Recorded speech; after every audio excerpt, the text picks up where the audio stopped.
Section number 41.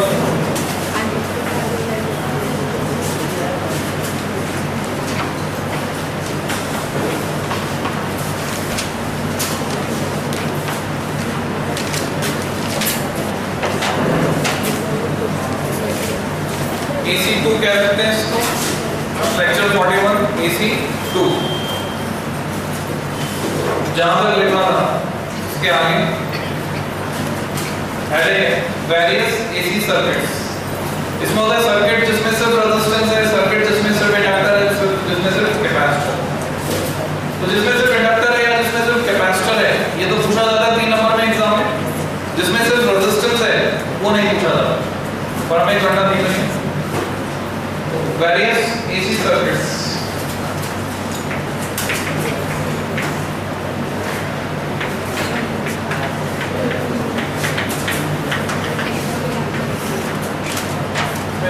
First है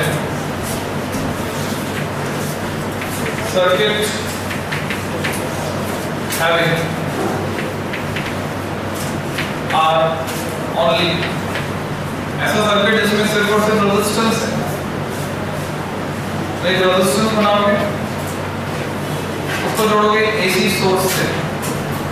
AC source का symbol ऐसा दिखाते हैं, ये AC सोर्स का सिंबल है। अब जो सप्लाई यहाँ पर मैं दे रहा हूँ, या तो हो सकती है I equal to I0 sin omega t, या तो हो सकती है V equal to V0 sin omega t। तो फेवरेबल क्या है? दोनों में से कुछ भी ले सकते हैं। और अगर मैं करंट लेता हूँ तो मैं वोल्टेज की फेज पता करूंगा। ऑब्जेक्टिव मेरा है कि वोल्टेज की फेज मुझे पता करनी है कि करंट के रिस्पेक्ट में वोल्टेज कितना आगे या पीछे है। I equal to I0 sin omega t या अप्लाई किया। तो एक ऐसा रिलेशन चाहिए वोल्टेज कैलकुलेट करने के लिए जो V, I और R को लिंक करता हो, और ऐसा रिलेशन हम जानते हैं V equal to I R। तो लिख सकते हो इन द सर्किट शो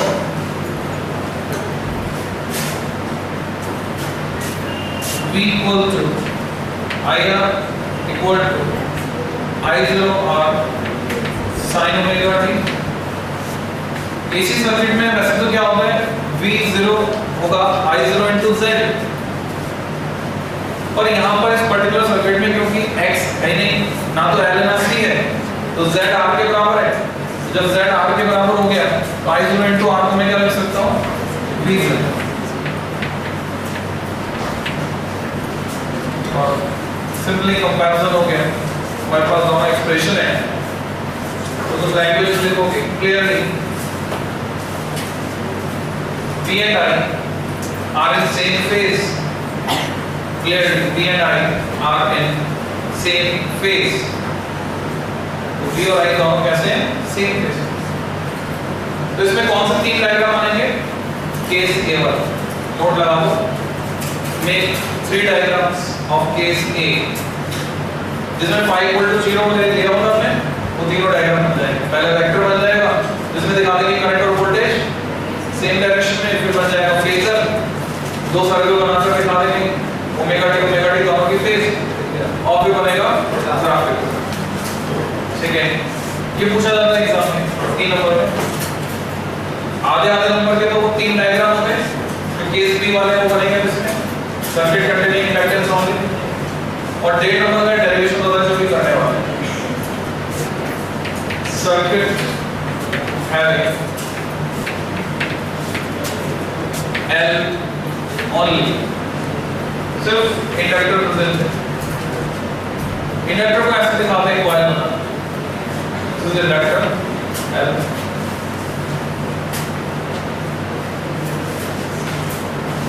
ये source I equal to I0 sin omega t।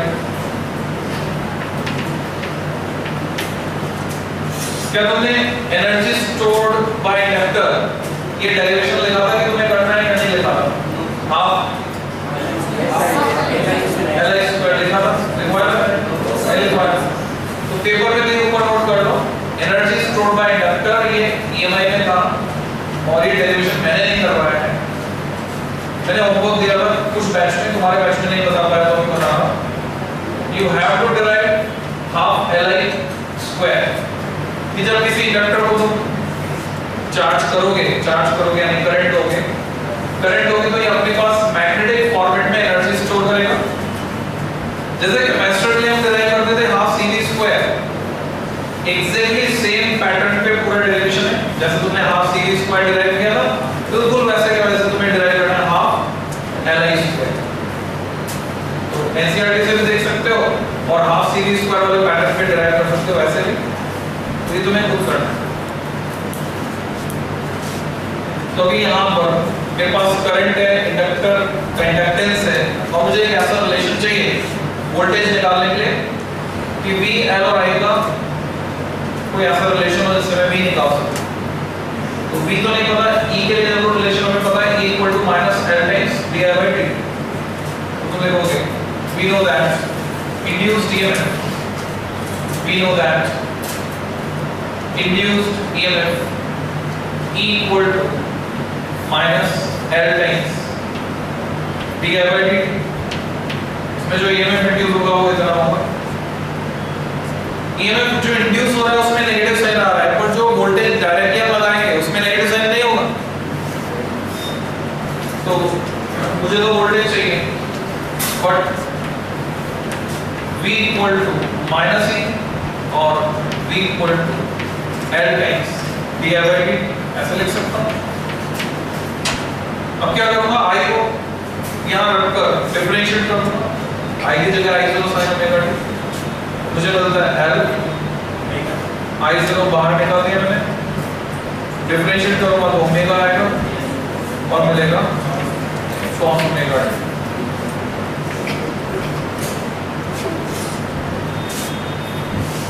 Omega L को क्या लिखेंगे, XL। अब इस सर्किट में क्योंकि R है नहीं, R एब्सेंट है, तो XL खुद ही Z के बराबर है। तो ये I0 into Z वाली सिचुएशन हो गई, इसलिए मैं इसको लिख सकता हूँ V0 और V equal to V0 cos omega t। अब परेशानी है कि ये तो साइन में और ये कॉस में अगर कंपेयर करना है तो दोनों को साइन में बदलना पड़ेगा। साइन में बदलने के हमारे पास दो तरीके हैं, साइन 90 माइनस थीटा भी ले सकते हैं, 90 प्लस थीटा भी ले सकते हैं। अगर 90 माइनस थीटा लेते हैं तो नई कॉम्प्लिकेशन पैदा हो जाती है कि उस माइनस को कैसे अवॉइड करें। हम क्या करेंगे, आसान वाला काम करेंगे, यहाँ पे लेंगे 90 plus theta.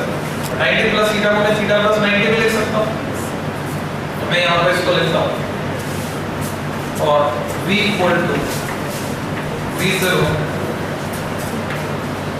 sin omega t plus pi by 2। Block में बंद कर दो। अभी तुम कंपैरिजन कर सकते हो इन दोनों का, इसकी फेज सिर्फ ओमेगा t है और उसकी फेज पाई बाय 2 आगे। तो स्टेटमेंट लिखेंगे clearly V is leading in phase, V is leading in phase by an angle pi by 2। V is leading in phase by an angle pi by 2।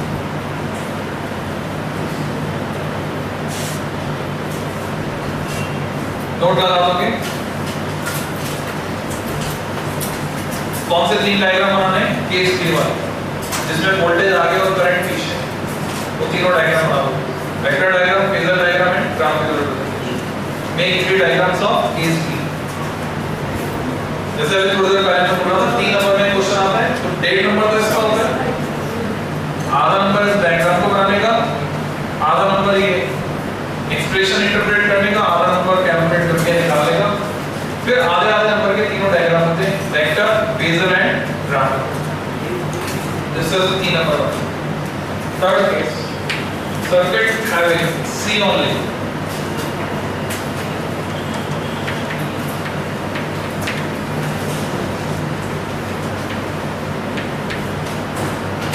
तो ऐसा circuit है जिसमें सिर्फ और सिर्फ कैपेसिटेंस प्रेजेंट है।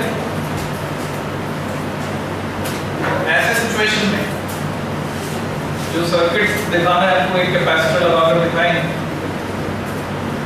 AC source, capacitor C, I equal to I0 sin omega t।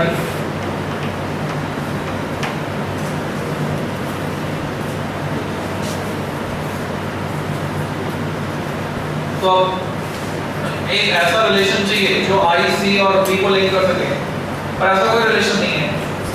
दूसरा relation है जो Q को लिंक करता है, हम उसी को यूज करेंगे। लिखोगे we know that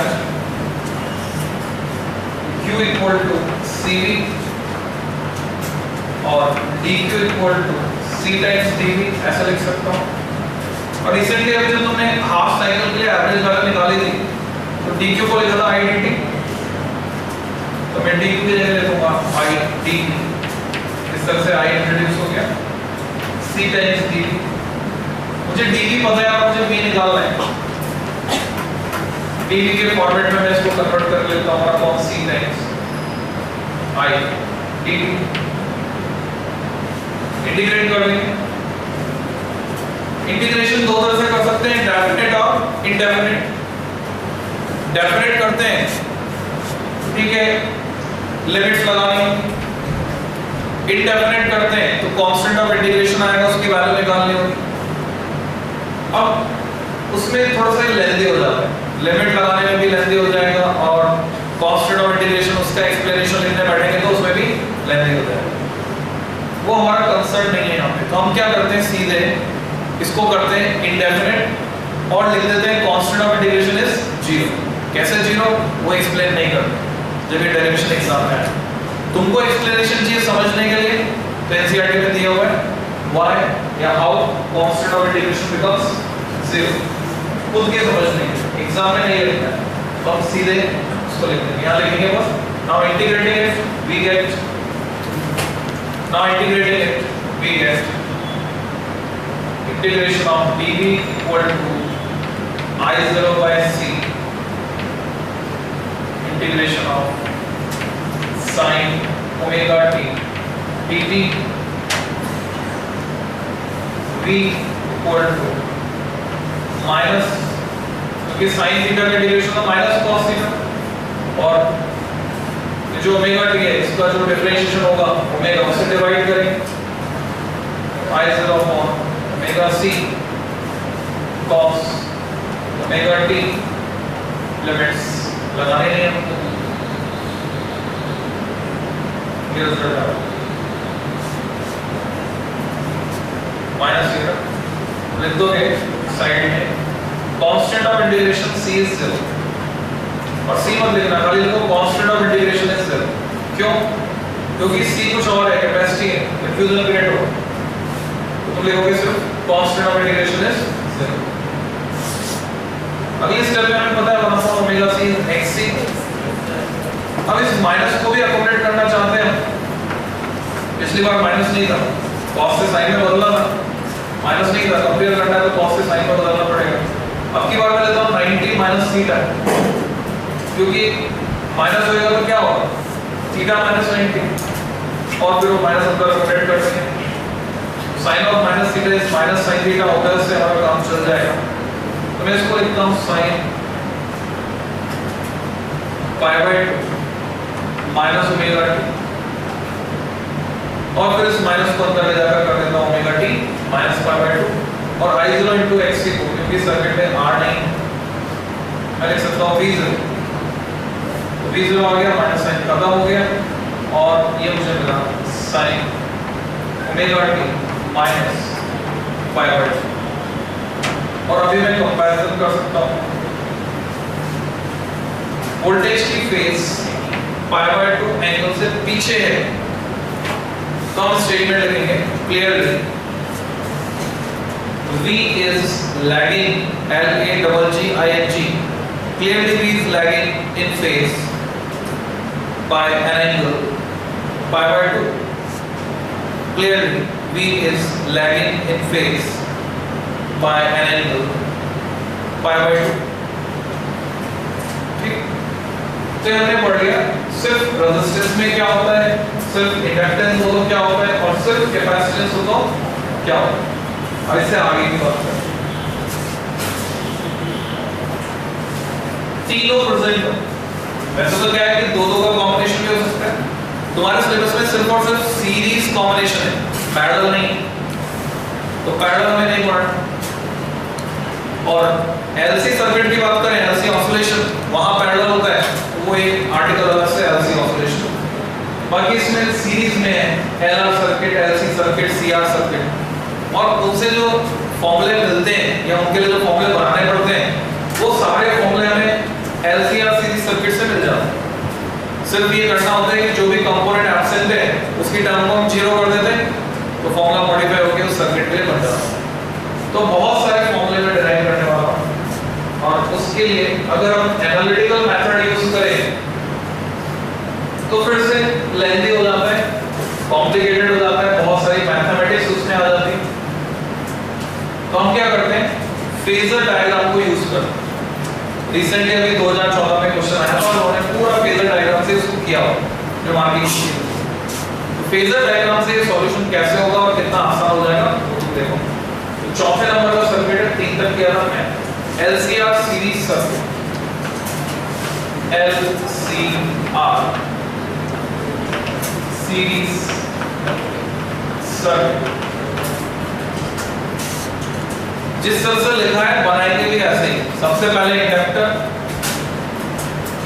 फिर कैपेसिटर, फिर रेजिस्टर। अभी तक हम करंट सप्लाई ले लेते हैं। हम जानते हैं कि सीरीज में करंट तो सेम रहती है, पोटेंशियल डिवाइड होता है, वोल्टेज डिवाइड होता है।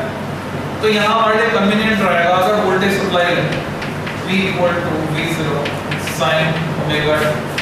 करंट लेकर भी किया जा सकता है और इससे समझने में ज्यादा आसान है। V = V0 sin omega. Inductor के अक्रॉस कुछ ड्रॉप होगा और मैं उसको रिप्रेजेंट कर रहा हूं simple V subscript L। VL is the drop across inductor. Capacitor के अक्रॉस जो पोटेंशियल ड्रॉप हो रहा है उसको मैं दिखा रहा हूं V सबस्क्रिप्ट C। रेजिस्टेंस के अक्रॉस जो हो रहा है उसको मैं दिखा रहा हूं V सबस्क्रिप्ट R। तो ये मैंने इंडिविजुअल पोटेंशियल ड्रॉप्स दिखाए। अगर ये डीसी सर्किट होता तो मैं सिंपली लिख देता V = VL + DC + VR। जब मैं डीसी सर्किट पढ़ा रहा था वहां पर मैंने बात की थी कि अगर ये एसी सर्किट होता तो हम ऐसे नहीं लिख सकते थे, अगर कोई बच्चों को याद आ रहा हो। तो एसी सर्किट में हम ऐसे नहीं लिख सकते। रीजन हमें पता है कि अभी पढ़ा हमने, इंडक्टर में वोल्टेज 90 डिग्री आगे है, कैपेसिटर में वोल्टेज 90 डिग्री पीछे है। ये तो एक दूसरे के अपोजिट है, अपोजिट में इनको जोड़ नहीं सकते, जोड़ेंगे तो माइनस साइन के साथ जोड़ना होगा और VR से परपेंडिकुलर डायरेक्शन में। तो इनके बीच जो फेज है, फेज डिफरेंस है, उसके कारण इनका अलजेब्रिक सम पॉसिबल नहीं है। पूरा ट्रीटमेंट कैसा होगा, वेक्टर। ये सर्किट बनाने के बाद तुम देख सकते हो। Now making phasor diagram for the circuit shown, making phasor diagram for the circuit shown, dash लगा दो। इसका फेजर ऐसे बनेगा कि जो VR है हमें पता है रेजिस्टेंस में वोल्टेज करंट की डायरेक्शन में रहता है, reference direction. So this is VR, this is origin, this is reference direction, positive x direction। जो VL है इससे 90 डिग्री आगे है तो मैं उसको बनाता हूँ 90 डिग्री आगे। ये VL है। VL VC से बड़ा भी हो सकता है, छोटा भी हो सकता है। सपोज VL बड़ा है, VC छोटा है, VC 90 डिग्री पीछे होगा। कैपेसिटर में वोल्टेज लैग करता है। तो अब रिजल्टेंट निकालने के लिए ये मैंने फेजर खींचे हैं, पर इंक्लाइन करके नहीं खींचा है, शेड में टेढ़ा करके बना रखा है, एक्सिस दूसरा है। उसमें थोड़ा सा कॉम्प्लेक्स हो जाता है, इसमें थोड़ा सा आसान हो जाता है। मैंने फेजर खींचे, दिख कैसा रहा डायग्राम, वेक्टर डायग्राम जैसा, क्योंकि मैंने अब की बार रेफरेंस सर्कल नहीं ली। तुमसे बोला था जब हमारी प्रैक्टिस हो जाएगी तो रेफरेंस सर्कल हम नहीं बनाएंगे। तो अभी बनाते बनाते हमारी प्रैक्टिस हो गई, तो हम रेफरेंस सर्कल के बिना डायरेक्ट रोटेटिंग वेक्टर यानी फेजर बना रहे हैं। तो वेक्टर डायग्राम जैसे दिखेगा। अब ये जो VC है ये कम है, इसलिए मैं VL में से VC सबट्रैक्ट कर देता हूँ। सबट्रैक्ट करने का तरीका ये होगा कि मैं इतना हिस्सा नाप कर ऊपर से कम करूंगा, ऊपर से कम किया तो मेरे पास जो बचा उसको मैं मार्क करूंगा VL -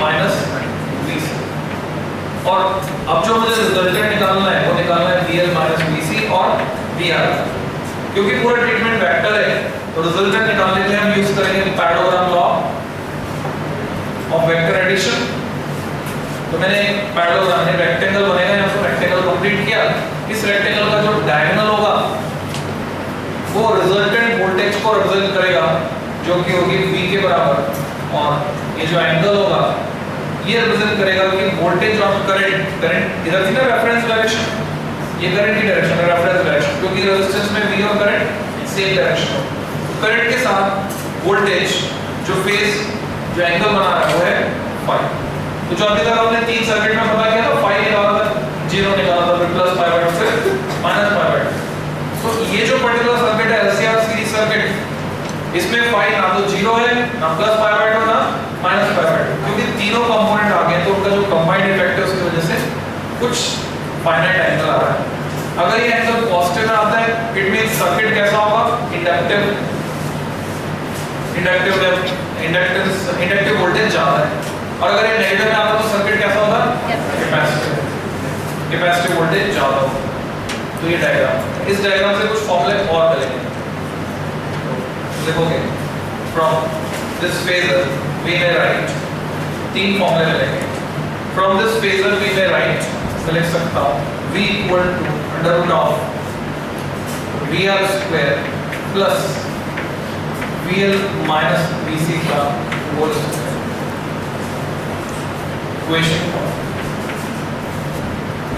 यहां मैंने माइनस लगा दिया है, पर अगर मैं इसको जनरल बनाना चाहूं तो मैं माइनस साइन के बजाय डिफरेंस का सिंबल लगाऊंगा ऐसे, क्योंकि अगर VC पढ़ा है तो VC में से VL को घटाना है, और VL पढ़ा है तो VL में से VC को घटाना है। तुम लोग जो भी बना रहे हो L और C जो सबस्क्रिप्ट लगा रहे हो ध्यान से लगाना, ऐसा नहीं हो कि L भी C जैसा दिखे या C भी L जैसा दिखे, ऐसा नहीं होना चाहिए, इसमें क्लैरिटी होना चाहिए। नहीं तो बाद में जब पढ़ोगे तो कंफ्यूजन हो जाएगा कि वो भी VL माइनस 0 हो गया, खत्म, आगे की कहानी कैसे चलेगी। ध्यान रखना एक L एक C सिंबल में डिफरेंस होना चाहिए। आल्सो tan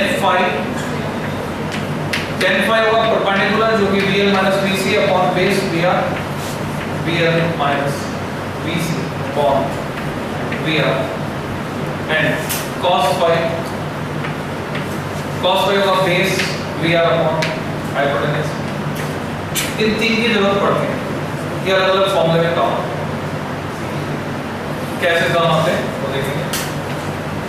अभी हमने फेजर से फॉर्मूला बनाए, अब क्या करेंगे, मैं तुम्हें रिवर्स प्रोसेस दिखा रहा हूं, फॉर्मूले से फेजर बनाना। तो फॉर्मूले से फेजर बनाने के लिए क्या करते हैं, हमें पता है कि करंट सेम है पूरे सर्किट में, तो अगर मैं इस एक्सप्रेशन 1 को करंट से डिवाइड करूं तो V अपॉन I हो जाएगा Z, करंट अंडर रूट के अंदर जाएगी तो स्क्वायर होके जाएगी तो VR अपॉन I हो जाएगा R, VL अपॉन I हो जाएगा XL, और VC अपॉन I हो जाएगा XC।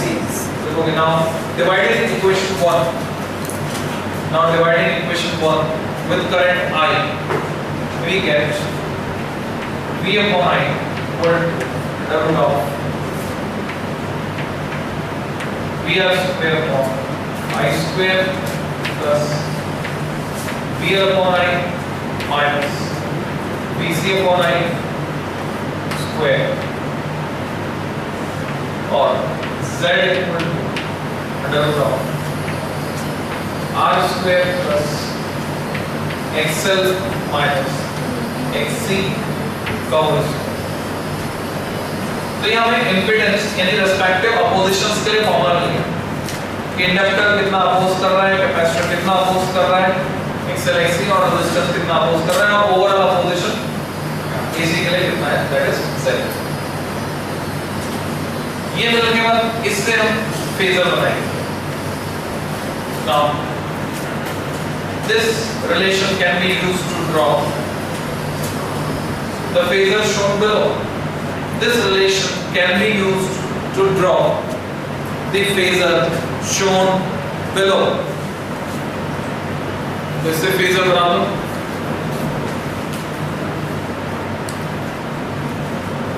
इससे जो phasor बनेगा वो ऐसे दिखेगा, रेजिस्टेंस रेफरेंस डायरेक्शन में, XL 90 डिग्री आगे,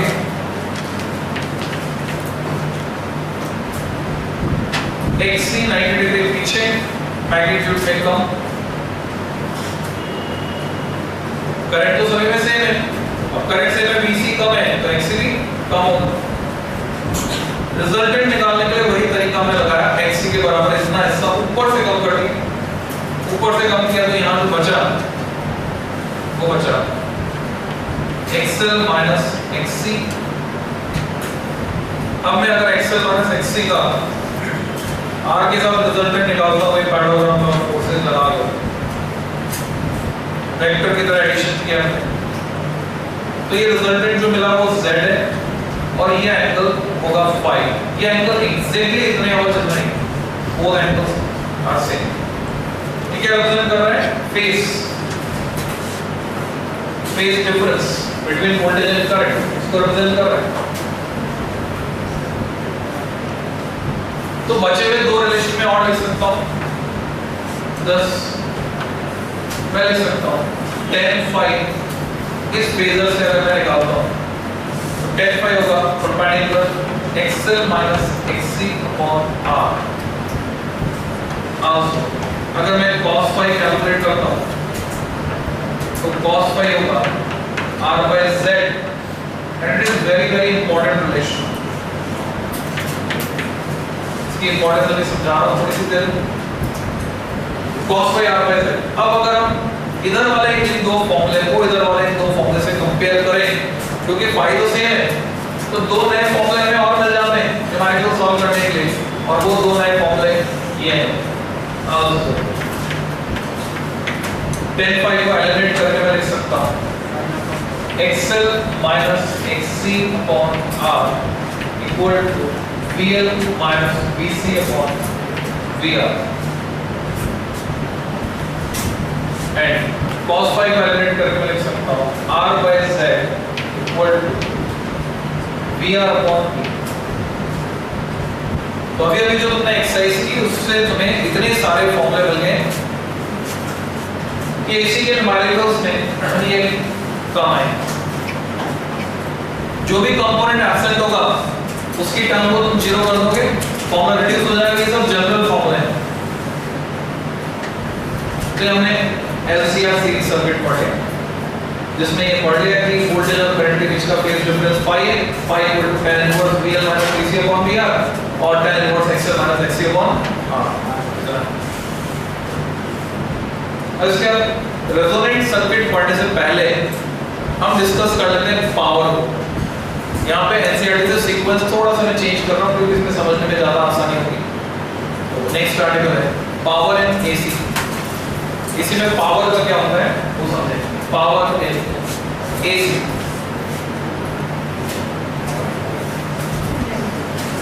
हम जानते हैं DC सर्किट में तो क्या होता है, वोल्टेज और करंट पूरे टाइम सेम फेज में रहते हैं। अब सेम फेज में रहते हैं तो पावर होती है कांस्टेंट VI, और यहाँ V और I लगातार बदलेंगे तो एक तो होगी इंस्टेंटेनियस पावर किसी इंस्टेंट t पर, और जो भी चीजें बदलने वाली होती है उनके लिए हम क्या करते हैं एवरेज वैल्यू निकालते हैं। तो यहाँ पे जरूरत इस बात की कि हम एवरेज पावर कैलकुलेट करें। लिखोगे इफ V इक्वल टू, पहले I लिख सकते हैं, if I equal to I0 sin omega t and V equal to V0 sin omega t plus 5 our respective values of instantaneous voltage and current, respective values of instantaneous voltage and current.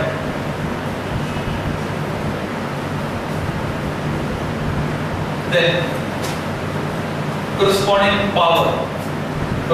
power P equal to VI, values रखो V0 I0 sin omega t sin omega t plus multiply कर दिया। क्योंकि ये variable term है तो हम interested है average power निकालने में। एवरेज निकालने के लिए क्या करना होता है, जैसे हमने RMS पहले निकालते वक्त किया था। ये जो टर्म तुम्हें यहाँ दिख रही है प्रोडक्ट है sin omega t sin omega t plus 5, it is non linear non linear term है, इसको पहले लीनियर में बदलना है और उसके लिए ट्रिग्नोमेट्री का फॉर्मूला यूज करते हैं 2 sin a sin b, ये होता है cos of a minus b minus cos a plus b, उससे इधर लीनियर टर्म में कन्वर्ट हो गया। तो 2 का फैक्टर चाहिए 2 sin a sin b, तो 2 से डिवाइड करेंगे, 2 से मल्टीप्लाई करके उसको कन्वर्ट कर देंगे। तो दोनों का मैं एक साथ करते हुए मैं यहाँ लिखता हूँ v0 i0 by 2 और यहाँ लिखता हूँ cos a minus b omega t minus omega t minus phi, omega t cut जाएगा बाकी बचेगा minus phi minus cos a plus b omega t plus omega t यानी 2 ओमेगा t plus phi। हम जानते हैं cos of minus theta cos theta, तो यहाँ पर हमें दो पार्ट मिल गए पावर के। पहली term v0 i0 by 2 cos phi time के साथ कांस्टेंट है, टाइम पर डिपेंड नहीं करती। दूसरी term v0 i0 by 2 cos 2 omega t plus phi variable है, टाइम के साथ पीरियडिकली वैरी कर रही है, यानी एवरेज वैल्यू अगर निकालना था तो इसकी एवरेज वैल्यू 0 आएगी, जबकि ये कांस्टेंट टर्म ये बची रहेगी। तो मैं सीधे लिख सकता हूं 10 एवरेज पावर का एक्सप्रेशन मुझे यहां से मिल गया p subscript a equal to v0 i0 by 2 cos phi। हम इसको मॉडिफाई करके ऐसे लिखते हैं v0 by root 2 into i0 by root 2 cos phi, फिर हम लिख सकते हैं vrms irms cos phi, या हम लिख सकते हैं irms square times z cos phi। These are different formats, पर यहाँ जो समझने की बात है वो ये है कि ये पावर मेनली किस पर डिपेंडेंट है, cos phi। cos phi को यहाँ पर स्पेशली डिफाइन किया जाता है, इसको कहते हैं पावर फैक्टर, और उसकी क्या सिग्निफिकेंस है वो मैं तुम्हें एक्सप्लेन करने वाला हूँ। देखोगे हियर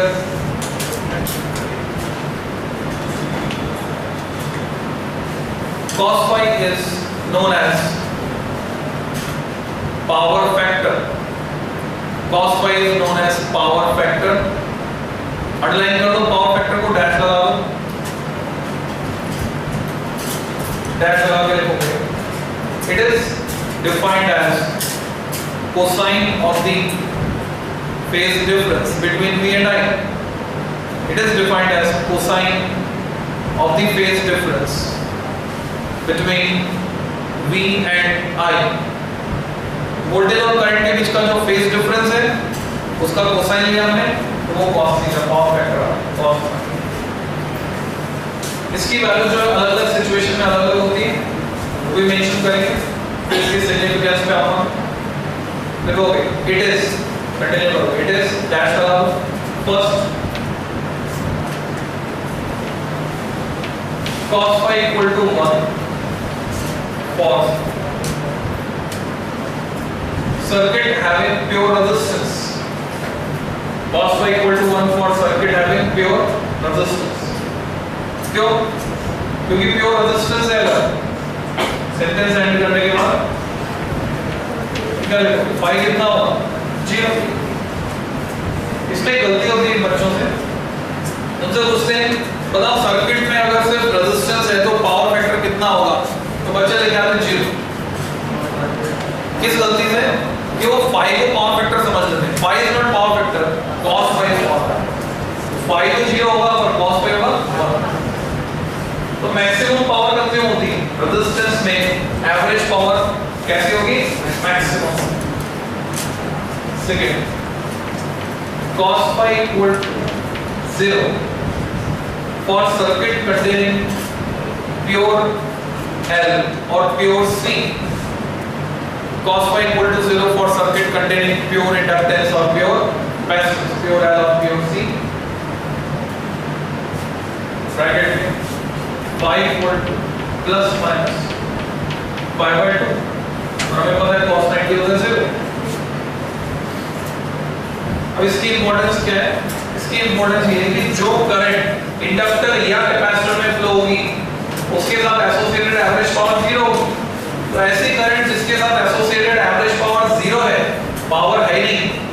तो उसको कहते हैं वाटलेस। तो यहाँ से कंसेप्ट इंट्रोड्यूस होता है वाटलेस करंट, नाम से क्लियर हो रहा है वाटलेस। सब ऐड करो वाटलेस करंट।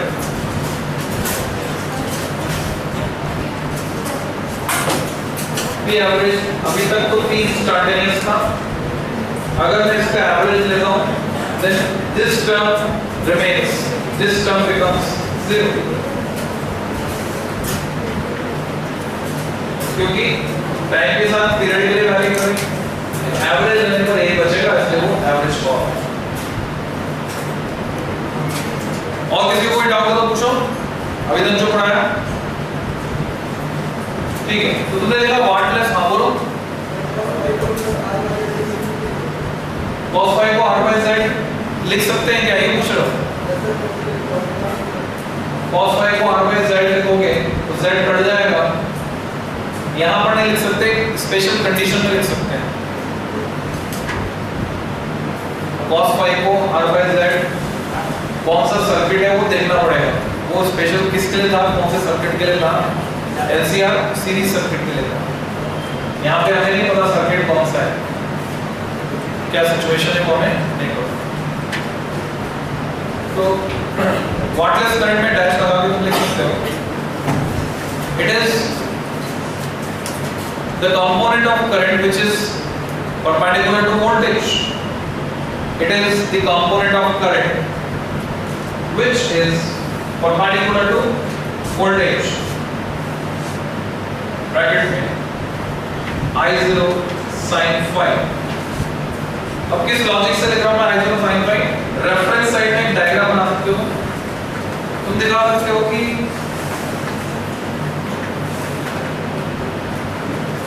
अगर ये वोल्टेज है और ये करंट है, ये V0 ये I0 और ये एंगल phi है, तो I0 sin phi होगा इधर, जो V0 से 90 डिग्री पर होगा, और V0 से 90 डिग्री पर होगा I0 sin phi।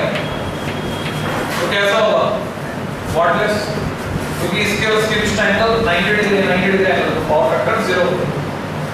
कंटिन्यू करोगे, और it is the current flowing through pure inductor और प्योर कैपेसिटर, और it is the current flowing through pure inductor और प्योर कैपेसिटर।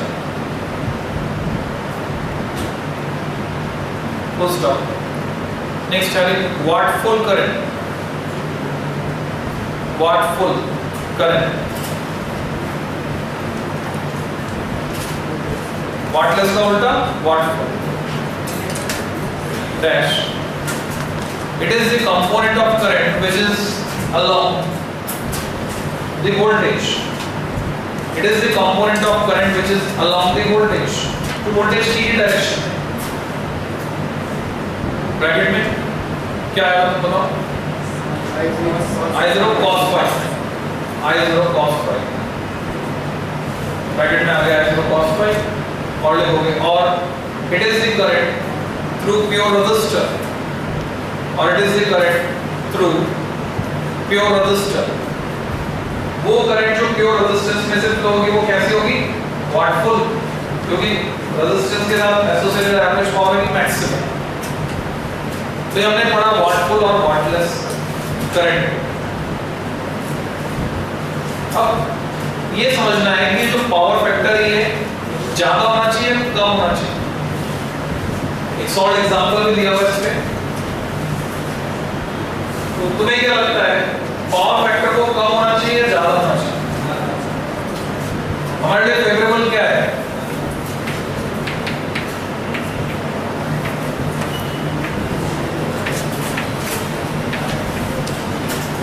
ऐसा समझो, कल हमने 100 वाट का बल्ब चलाया था भारत में भी और अमेरिका में, फिर से चलाते 100 वाट का बल्ब। यहाँ पे 100 वाट का बल्ब चलाने के लिए भारत में VRMS इज फिक्स्ड 230। अब बचेंगे तो इससे चल रहा है तुम्हारा मीटर, तुम्हारी जेब जो है इससे हल्की हो रही है।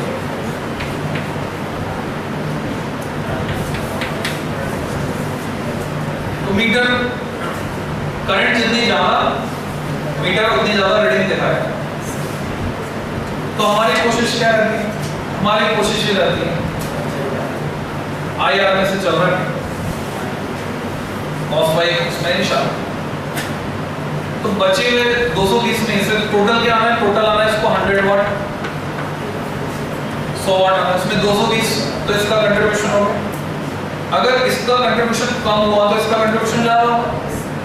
तो अगर cos phi मान लो 0.8 के आसपास है, माइनस में होगा नहीं, सिर्फ 0 से 1 के बीच हो सकता है। तो अगर 0.8 के आसपास है तो करंट ज्यादा फ्लो होगी, तो मीटर में रीडिंग ज्यादा है, बिजली का बिल ज्यादा है। और यही cos phi किसी तरीके से हम 0.9 के आसपास ले जाए, जो 0.8 रहा था उसको ले जाए 0.9, तो इसमें बिजली वालों को कोई आपत्ति नहीं है, बिजली विभाग को कोई आपत्ति नहीं है। अगर तुम cos phi बढ़ा लेते हो, करंट कम ड्रॉ करनी पड़ेगी, बिजली का बिल कम हो जाएगा। तो मार्केट में पावर सेवर, एनर्जी सेवर के नाम से डिवाइस मिलते हैं। वो दावा करते हैं कि इसे लगाने के बाद तुम्हारे बिजली का बिल जो 20 से 30% कम हो जाएगा।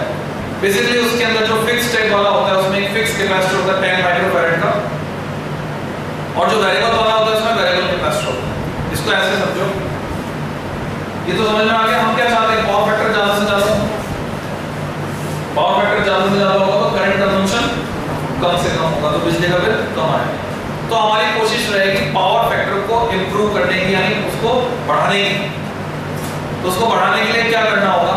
घर में जो सर्किट लगा है, पावर फैक्टर अभी जो फॉर्मूले की बात कर रहे हैं, cos phi r by z, इसको बढ़ाने का मतलब है z किसके बराबर हो जाए? r के बराबर, आइडियली। तो अभी क्या है, घर में पंखा लगा हुआ, उसमें इंडक्शन कॉइल है, ट्यूबलाइट लगी हुई, उसमें इंडक्शन कॉइल है, पंखे में कैपेसिटर भी है। तो पूरे घर में जो भी सर्किट है उसमें इंडक्टर भी और कैपेसिटर भी, उनकी वजह से कुछ इंडक्टिव रिएक्टेंस बन रही है XL, कुछ कैपेसिटिव रिएक्टेंस बन रही है XC। अगर हम उन दोनों में बैलेंसिंग कर दें, XC XL के बराबर हो जाए तो बात बन जाएगी, cos phi 1 के आसपास हो जाएगा। तो सर्किट में इस बैलेंसिंग के लिए, यानी XL को XC करने के लिए हम वही तरीका इस्तेमाल करते हैं जो कि हम फ्रीक्वेंसी ट्यून करने के लिए रेडियो में इस्तेमाल करते हैं, वेरिएबल कैपेसिटर। हम क्या करते हैं, यहाँ पर एक ऐसा कैपेसिटर, वेरिएबल कैपेसिटी वाला कैपेसिटर साथ में सर्किट में लगा देते हैं। उसके साथ सर्किट इस तरह से डिजाइन करते हैं कि घर में जितने भी अप्लायंसेस हैं उसकी वजह से जो इंपीडेंस आ रही है, उस इंपीडेंस में जो रिएक्टेंस वाला पार्ट है उसको जीरो करने की कोशिश हो, वो जो डिवाइस बना है उसको जीरो करने की कोशिश करे। तो रिएक्टेंस अगर जीरो हो जाएगा तो Z R के बराबर हो जाएगा। तो XL को XC के बराबर करने के लिए कैपेसिटी की वैल्यू चेंज करके कोशिश की जाती है।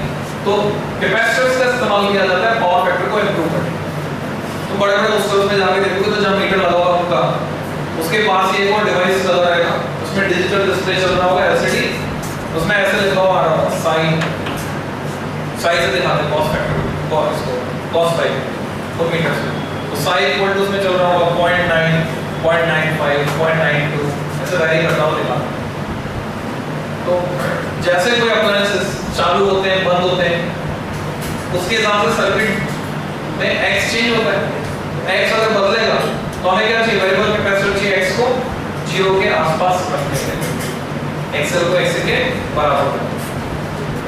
तो जो फिक्स वाले आते हैं बाजार में 400 से लेकर 900 रुपए तक कीमत होती है उनकी, उसमें कुछ नहीं होता है, कैपेसिटर 10 माइक्रोफैराड का, वो जनरल हिसाब किताब होता है कि हाँ ये 2 कमरे के घर में कितनी ट्यूबलाइट, कितने पंखे और क्या होंगे, एसी तो नहीं काम करेगा वो लगा दो तो उससे लगभग बैलेंसिंग हो जाती है। तो अगर 0.8 आ रहा था पावर फैक्टर और उसको लगाने के बाद 0.9 के आसपास रह रहा है, तो तुम समझ जाओ बिजली का बिल तो बचने वाला है, रीडिंग कम हो जाएगी। तो इस तरह से हम चाहते हैं कि पावर फैक्टर ज्यादा से ज्यादा, क्लियर? यहाँ तो हम चाहते हैं पावर फैक्टर ज्यादा से ज्यादा हो, जिससे एवरेज पावर मैक्सिमम मिले हमको, कम करंट पर मैक्सिमम मिले। और कुछ ऐसी भी जगह जहां हम चाहते हैं कि जैसे इस पंखे की बात करें तो इसमें जो पुराना जो रेगुलेटर होता था, बड़ा वाला रेगुलेटर आज भी याद होगा तुमको, 5 स्पीड, उसमें एक कॉइल होती थी रेजिस्टेंस कॉइल, जिसमें 5 टर्मिनल होते थे, लैब में लगा रखे हैं, डिस्प्ले में देख सकते हो तुम्हारे रंग की है। तो वो रेजिस्टेंस बढ़ाकर इसकी स्पीड को कम करता था, तो गर्म हो जाता था, हीटिंग इफेक्ट।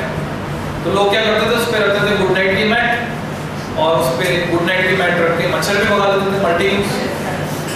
पर हमेशा तो मच्छर नहीं भगाने, तो अननेसेसरी जो हीट डेवलप हो रही है वो क्या कर रही है, कमरे को हीट अप कर रही है और नुकसान भी हो रहा है। तो तुम देखोगे आजकल हम वो वाले रेगुलेटर इस्तेमाल बिल्कुल भी नहीं करते।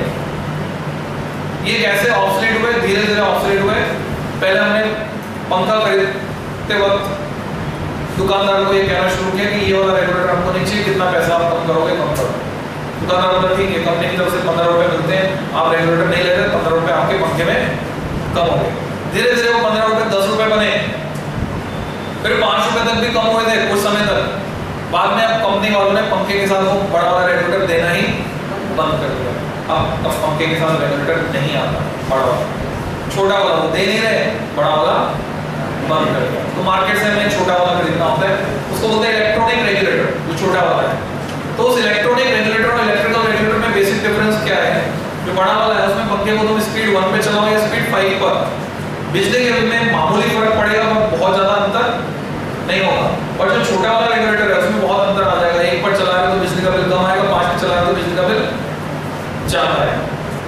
बिकॉज उसमें हीट डेवलप नहीं हो रही है, एनर्जी का लॉस हीट के फॉर्म में नहीं हो रहा है। क्यों नहीं हो रहा है? क्योंकि एसी के साथ जो एडवांटेज जुड़ी हुई है, एसी को कंट्रोल करना है हमको, तो एसी को कंट्रोल करने के लिए हमारे पास Z है, डीसी को कंट्रोल करना है तो सिर्फ R है, और R में हीट लॉस होना ही होना है। पर ये जो Z है इसमें 3 कंपोनेंट है, R है, L है और C है। तो अगर हम R को ड्रॉप कर दें, R से नहीं कंट्रोल कर रहे एसी को, तो हम L और C से भी तो कंट्रोल कर सकते हैं, और L और C से कंट्रोल करें तो L और C के साथ एसोसिएटेड पावर फैक्टर 0 है। 0 है तो उसमें खर्च होने वाली एवरेज पावर 0। तो एडवांटेजेस हो गया, जहां पर हम नहीं चाहते थे कि हीट की फॉर्म में एनर्जी का डिसिपेशन हो, वहां पर पावर खर्च नहीं होगी। तो उस रेगुलेटर में L और C यूज करके स्पीड को कंट्रोल किया जाता है, छोटे वाले रेगुलेटर, इसलिए हम उसे प्रेफर करते हैं, क्योंकि वो खुद कुछ भी कंज्यूम नहीं कर रहा है, जबकि जो बड़ा वाला था वो खुद कंज्यूम कर रहा है। क्लियर? तो वहां पर पावर फैक्टर 0 होना डिजायरेबल है कंट्रोलिंग रेगुलेटर। ये हमने पावर को समझा डीसी में। अब इसका एक ग्राफ हमको बनाना है। ग्राफ बनाने से पहले हम रेजोनेंस पढ़ेंगे, तो पढ़ेंगे सीरीज रेजोनेंट सर्किट। देखो नेक्स्ट है LCR series resonant circuit. Star mark करोगे। इस चैप्टर में सबसे ज्यादा जो पूछा गया अब तक LCR series resonant circuit and transformer, ये पूछे बोर्ड में भी, कंपटीशन में। LCR series resonant circuit, same circuit repeat करो, ये वापस बनाओ। इसमें वोल्टेजेस दिखाना जरूरी नहीं। LCR series resonant circuit. Resonance पहले एक लेक्चर में समझाया था मैंने, इलेक्ट्रिकल रेजोनेंस। अगर अप्लाइड फ्रीक्वेंसी, सोर्स की फ्रीक्वेंसी, जिस फ्रीक्वेंसी पे जनरेटर का आर्मेचर घुमाया जा रहा है उसकी फ्रीक्वेंसी और इस सर्किट की नेचुरल फ्रीक्वेंसी मैच हो जाए, तो सोर्स से सर्किट को एनर्जी का ट्रांसफर हो जाएगा मैक्सिमम, यानी इसमें करंट हो जाएगी मैक्सिमम, और इस कंडीशन को बोलेंगे कंडीशन ऑफ रेजोनेंस। रेडियो में कैसे होता था? रेडियो में भी ऐसा एक सर्किट होता है, जस्ट रिवर्स होता है, रेडियो रिसीवर। हम क्या करते हैं, सर्किट की फ्रीक्वेंसी को सी चेंज करके मैच करा देते हैं ब्रॉडकास्टेड प्रोग्राम की फ्रीक्वेंसी से 92.7 मेगाहर्ट्ज। तो जैसे तुमने सी को चेंज करके ब्रॉडकास्टेड प्रोग्राम की फ्रीक्वेंसी से मैच कराया, तो जो वेव आ रही है इलेक्ट्रोमैग्नेटिक वेव, वो एनर्जी का ट्रांसफर करती है maximum to the radio receiver, तो तेज आवाज में गाना बजने लगता है। फ्रीक्वेंसी मैच कराने पर करंट मैक्सिमम हो जाएगी और उसको कंडीशन ऑफ रेजोनेंस बोलेंगे। 2 नंबर में क्वेश्चन आता है, तो बोलते हैं obtain condition of resonance in LCR series resonant circuit. तो वो कंडीशन क्या है वो हम ऑब्टेन करने वाले हैं। देखो एट रेजोनेंस सर्किट बनाने के बाद एट रेजोनेंस, रेजोनेंस पर क्या होगा, I equal to I max, और I max होता है I0 के बराबर, P पर वोल्टवाइजर नेट। ऐसा तो होगा जब Z कितना हो जाएगा मिनिमम, और Z की मिनिमम वैल्यू कितनी होती है R। इफ x 0 हो जाए, x 0 होने का मतलब है xl और xc बराबर हो जाए, उसका मतलब है ओमेगा l 1 ओमेगा c के बराबर हो जाए, उसका मतलब है ओमेगा हो जाए 1 LC, ओमेगा को लिखेंगे 2 पाई f। तो यहां से अगर मैं f निकालता हूं उस फ्रीक्वेंसी को बोलेंगे रेजोनेंट फ्रीक्वेंसी, जो होगी 1/2 पाई LC। जो रेगुलर क्लास अटेंड कर रहे हैं इस फॉर्मूले से फैमिलियर है। Resonant frequency FR equal to 1/2 pi LC। दो और चैप्टर में यूज करूंगा मैं भी आप इसी फॉर्मूले। तो यहाँ C चेंज करके हम रेडियो में फ्रीक्वेंसी चेंज करते हैं, जबकि यहाँ पर जो अप्लाइड ओमेगा है अगर वो इसके बराबर होगा depending on the circuit, L और C पर डिपेंड कर रहा है, खाली R पर डिपेंड नहीं करता। तो ये कंडीशन ऑफ रेजोनेंस। आल्सो लिखोगे also at resonance power factor cos phi, तुमसे पूछते एक नंबर में कि रेजोनेंस में पावर फैक्टर कितना होगा, R by Z जो था ये हो जाएगा 1, क्योंकि Z R के बराबर होगा। अब at resonance power factor cos phi equal to 1, maximum power का ट्रांसफर। अब हम एक ग्राफ खींच के करंट का वेरिएशन दिखाते हैं कि फ्रीक्वेंसी चेंज करने पर भी फ्रीक्वेंसी चेंज कर रहे हैं, जैसे इसकी फ्रीक्वेंसी को चेंज कर रहे हैं, इसमें जो f है 2 पाई f का f उसको तुम चेंज कर रहे हो, तो हमें बताना है कि किस तरह से इसमें फ्लो होने वाली करंट, इस सर्किट में फ्लो होने वाली करंट बढ़ेगी घटेगी वगैरह। तो 2 नंबर में ग्राफ दिया है। Next study variation of current with frequency,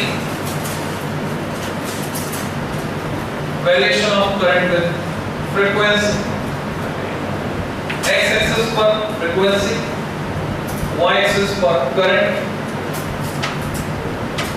graph start होगा ओरिजिन से, जैसे मैं फ्रीक्वेंसी बढ़ाता हूं करंट बढ़ती है, बढ़कर पीक वैल्यू अटेन करती है और उसके बाद घटने लगती है।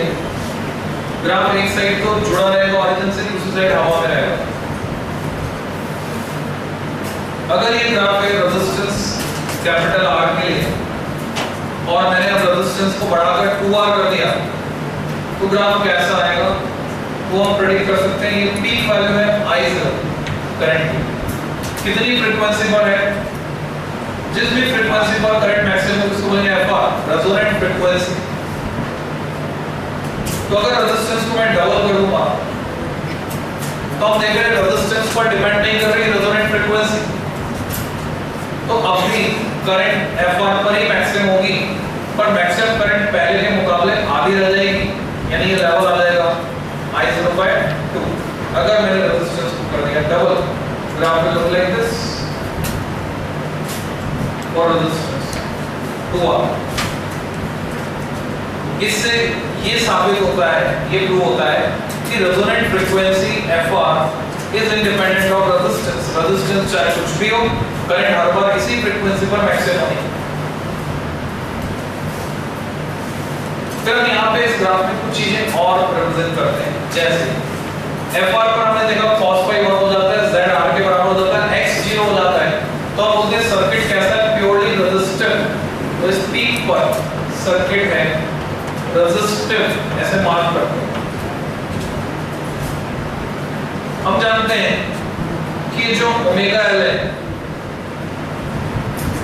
ओमेगा L XL है, इंडक्टिव रिएक्टेंस 2 पाई FL, और जो XC है 1/ओमेगा C 1/2 पाई FC।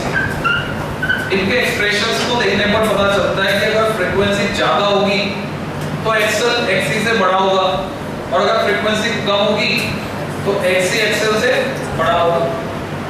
तो जब फ्रीक्वेंसी FR रेजोनेंट फ्रीक्वेंसी से कम होती है, ऐसी सिचुएशन में सर्किट में इंडक्टिव रिएक्टेंस छोटा होता है और कैपेसिटिव रिएक्टेंस बड़ा होता है।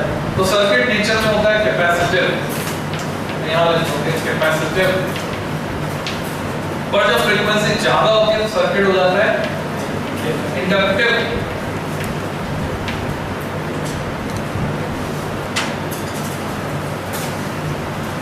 ये सब मैं लिखाऊंगा किसी लैंग्वेज में भी, जो ग्राफ में मार्क कर रहे हैं।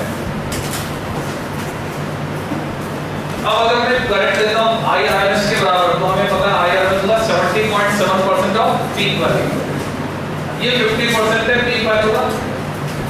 इन दोनों का आधा जो होगा वो होगा 75% और उससे थोड़ा सा नीचे होगा यहाँ पे 70.7%, यानी IRMS यहाँ मैं मान कर सकता हूँ। उसके corresponding एक स्ट्रेट लाइन खींचे तो ग्राफ दो जगह कटता है और जिन दो जगह पर कटा उनके corresponding फ्रीक्वेंसी अगर मैं मान करूँ सिमेट्रिकल है, जितना गैप इधर है उतना इधर है। इस फ्रीक्वेंसी को कहते हैं F1 और इसको कहते हैं F2, और इस फ्रीक्वेंसीज को हम कहते हैं half power frequencies. Reason behind, जब फ्रीक्वेंसी F1 या F2 के बराबर होती है तो करंट होती है IRMS, तो वोल्टेज होगी VRMS, तो पावर होगी VRMS IRMS, जो बराबर होगी V0 I0/2 के। तो पीक पावर कितनी होगी V0 I0/2, इसलिए बोलेंगे हाफ पावर फ्रीक्वेंसी, ऐसे लिंक हो जाता है।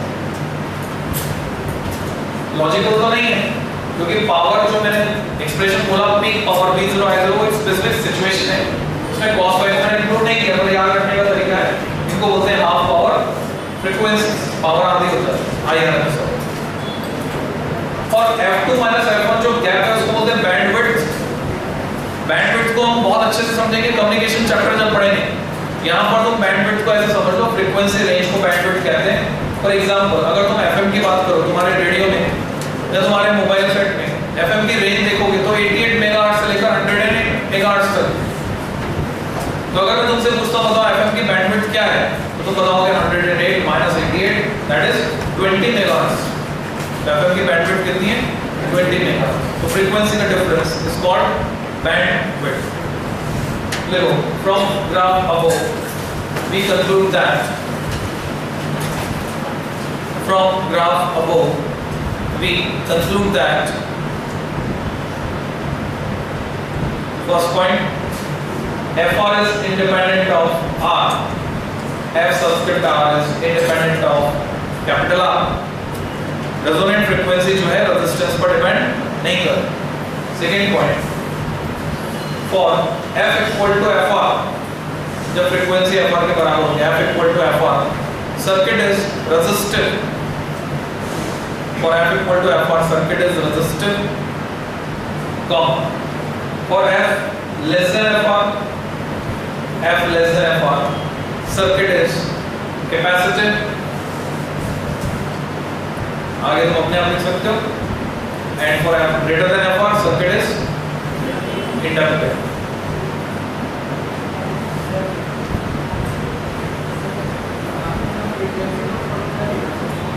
ये लिखा, इसमें रेजिस्टेंस नहीं है, इसलिए रेजिस्टेंस पर FR डिपेंड नहीं करता, FR डिपेंड नहीं करता। आवाज नहीं आ रही, थोड़ा सा जोर से बोलो। रेजिस्टेंस डिपेंड नहीं कर रहा, रेजिस्टेंस पर फ्रीक्वेंसी डिपेंड नहीं कर रही, पर करंट को डिपेंड करेगी ना। रेजिस्टेंस करंट डिपेंड करेगी, फ्रीक्वेंसी डिपेंड नहीं करती। या हाँ ठीक है, frequency resistance depend. Next point तुम लिखोगे the frequencies F1 and F2, frequencies F1 and F2 corresponding to IRMS, frequencies F1 and F2 corresponding to IRMS are called half power frequencies, are called half power frequencies, and F2 minus F1 is called bandwidth, and F2 minus F1 is called bandwidth। तो इस graph का description.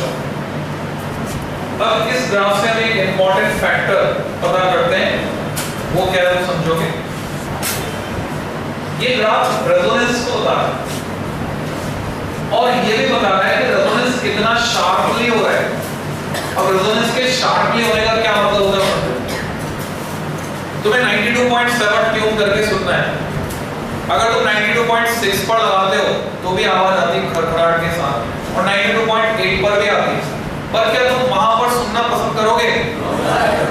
अगर वहां पर आवाज आ रही है तो इट इज टोटल अगर वहां उस रीजन में कोई एनर्जी है जो ब्रॉडकास्टेड प्रोग्राम है, वो कुछ एनर्जी वहां पर है, then it is total waste.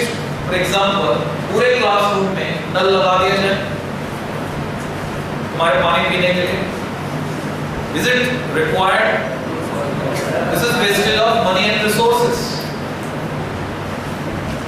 तो जहां एनर्जी नहीं चाहिए वहां पर नहीं होनी चाहिए। हमें सारी एनर्जी कहां चाहिए? एग्जैक्ट 92.7। तो ऐसे सॉल्व करो, एक रेजोनेंस हो रहा है ऐसा और दूसरा रेजोनेंस हो रहा है ऐसा। This is number 1, this is number 2। Which one is favourable situation? इसमें सारी एनर्जी वही है जहां चाहिए, एकदम से पीक पर, इसमें फैले हुए। तो ये जो शार्पनेस हुई,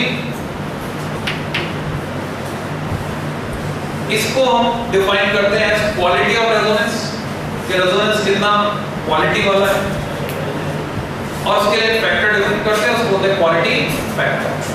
सो नेक्स्ट आगे तो हेडिंग सिलेबस से हटे बहुत टाइम हो गया, पर सवाल आते रहते हैं 2014 में भी आ तो हमें पढ़ना है क्वालिटी फैक्टर। सिलेबस में नहीं पर क्वेश्चन आते हैं इसलिए पढ़ना। क्वालिटी फैक्टर का सिंबल है कैपिटल Q। एनसीईआरटी में देखोगे तो बहुत लंबा चौड़ा ट्रीटमेंट है, मैथमेटिकल ट्रीटमेंट बहुत बड़ा है, तो सब कुछ नहीं करना इसको, मैं सिर्फ जो फॉर्मूले बता रहा हूँ याद रखना। लिखोगे it represents sharpness of resonance. It represents sharpness of resonance and is given as Q equal to F1 upon F2 minus F1। मेरे रेजोनेंट फ्रीक्वेंसी का रेशियो बैंडविड्थ के साथ। तो अगर तुम ग्राफ को देखो, F2 माइनस F1 जितना कम होगा पीक उतनी शार्प होगी, और पीक जितनी शार्प होगी क्वालिटी उतनी शार्प होगी। कभी-कभी इसको Q वैल्यू कह देते हैं, जो कहना गलत है, क्योंकि Q वैल्यू कहते ही कंसेप्ट कॉन्फ्लिक्ट आता है। Q वैल्यू तो पढ़ोगे atomic physics, nuclear physics. Q value बोलते हैं जो हीट निकलती है उसको, और कई बार इसको बोलते हैं सर्किट की Q वैल्यू। तो सर्किट की Q वैल्यू का मतलब ही क्या है? Q फैक्टर, हीट नहीं है। सर्किट की Q वैल्यू बोले तो क्वालिटी फैक्टर, रिएक्शन की Q वैल्यू बोले तो हीट। रेफरेंस से समझना। इसको मैं 2 पाई से ऊपर नीचे मल्टीप्लाई कर दूंगा तो बनेगा omega r upon omega 2 minus omega 1। कुछ और फॉर्मूले इसके यहां से हम इंटरप्रेट कर पा रहे हैं कि यूनिटलेस डायमेंशनलेस क्वांटिटी, इसका फॉर्मूला ये बनता है xl अपॉन r, यानी ओमेगा l अपॉन r, और इसका फॉर्मूला ये बनता है xc अपॉन r, जो कि यूनिटलेस डायमेंशनलेस क्वांटिटी है, यानी 1 अपॉन ओमेगा cr। बस ये ध्यान रखना होता है कि ओमेगा होता है omega 0, omega is omega 0। Omega 0 मतलब क्या अलग-अलग नोटेशन है। ओमेगा का मतलब resonant frequency, resonant angular frequency.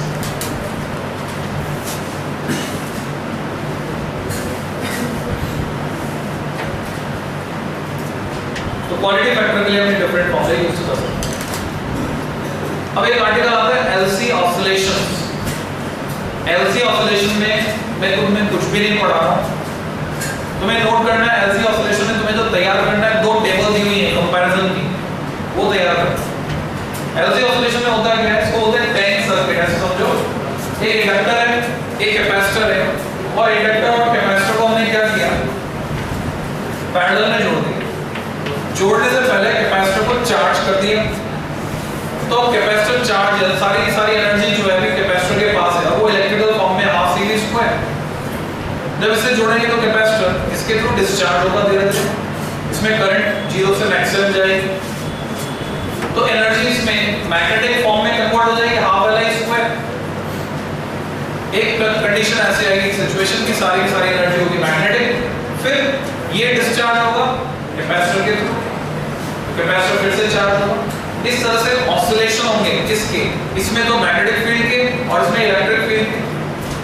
और ये इलेक्ट्रिक फील्ड और मैग्नेटिक फील्ड जहां भी वेरी करते हैं वहां पर एनर्जी रेडिएट होती है in form of electromagnetic wave. Electromagnetic wave बन जाती है जो अगला चैप्टर हम पढ़ने वाले नेक्स्ट टर्न पे, ईएम वेव। इलेक्ट्रोमैग्नेटिक वेव बन जाएंगे बिकॉज ऑफ एलसी ऑसिलेशंस। ये और बात है कि हम आइडियल इंडक्टर बना नहीं सकते, इसका कुछ ना कुछ रेजिस्टेंस होगा, तो धीरे धीरे वो एनर्जी डिसिपेट होगा। ऑसिलेशन कैसे होंगे? डैम्प, डैम्प, फोर्स, फ्री, रेजोनेंट, तो ये डैम्प ऑसिलेशन होंगे। एम्पलीट्यूड कम होते होते 0 हो जाएगा। तो एलसी ऑसिलेशन की अगर सिमुलेशन हम देखें, अभी मान लीजिए कि आइडियल सिचुएशन में एनर्जी का बिल्कुल लॉस नहीं हो रहा, जैसे कि तुमने स्प्रिंग ब्लॉक सिस्टम पढ़ा था 11th क्लास में, तो स्प्रिंग ब्लॉक सिस्टम को डिस्टर्ब करके छोड़ दिया हॉरिजॉन्टल स्प्रिंग ब्लॉक सिस्टम को, तो जिस तरह से वो ऑसिलेशन होंगे, स्प्रिंग की पोटेंशियल एनर्जी ब्लॉक की काइनेटिक एनर्जी में कन्वर्ट होगी, फिर ब्लॉक की काइनेटिक एनर्जी स्प्रिंग की पोटेंशियल एनर्जी में, एंड सो ऑन। वो पूरा डिस्क्रिप्शन दिया हुआ और तुम्हें सिर्फ क्वालिटेटिव डिस्क्रिप्शन एनसीईआरटी से तैयार करना है, क्वांटिटेटिव पार्ट छोड़ देना, ठीक है? तो वो तुम अपने आप तैयार करोगे। एलसी ऑसिलेशन मैं सीधे आ रहा हूं लास्ट आर्टिकल, ट्रांसफार्मर। नेक्स्ट है 3 नंबर में भी आता है, 5 नंबर में भी आता है ट्रांसफार्मर।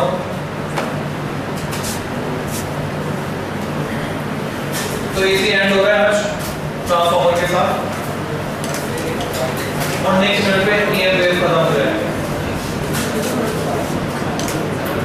ट्रांसफार्मर को शॉर्ट में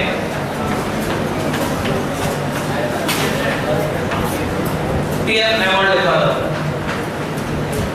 देखोगे, it is the most energy efficient device made by man. It is the most energy efficient device made by man, which is used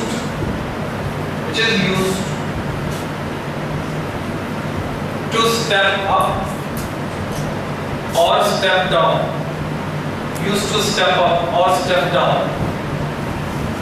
AC or AB, AC यानी alternating current, AB यानी alternating voltage। AC और AB अगर voltage बढ़ाएगा तो current की cost per current कम हो जाएगी, और अगर करंट बढ़ाएगा तो वोल्टेज की कॉस्ट। पावर मॉडिफाई नहीं कर सकते, मॉडिफाई पावर इंप्रूव नहीं कर सकते, पावर नहीं बढ़ा सकते। अगर इसने पावर बढ़ाकर दे दी तो उसका मतलब हो जाएगा एनर्जी क्रिएट कर दी, law of conservation of energy का वायलेशन नहीं होगा। Power output equal to power input at the most, अगर 100% efficient ideal situation, otherwise power output will be slightly lesser than power input depending on efficiency of transformer. इसका principle है, सब adding किस principal पे काम करता है। जब तुमने एसी जनरेटर पढ़ा था तो उसका प्रिंसिपल था इलेक्ट्रोमैग्नेटिक इंडक्शन। एमपी बोर्ड में ट्यूबलाइट में जो चॉक होती है वो भी है चॉक कॉइल, उसका प्रिंसिपल होता है सेल्फ इंडक्शन। वास्तव में इलेक्ट्रोमैग्नेटिक इंडक्शन के 2 टाइप्स हैं, self induction and mutual induction. पर फिर भी जब भी ट्रांसफार्मर का प्रिंसिपल पूछा जाएगा तुम्हें लिखना होगा सिर्फ और सिर्फ म्यूचुअल इंडक्शन। अगर तुमने लिख दिया सेल्फ इंडक्शन या इलेक्ट्रोमैग्नेटिक इंडक्शन तो 0 रहेगा, ये मैं नहीं लिख सकता। क्या लिखना होगा? Mutual. It's working is based on mutual induction, it's working is based on mutual induction. थोड़ा सा डिस्क्राइब करें, that is when current flowing through a given coil is changed, when current flowing through a given coil is changed, comma, then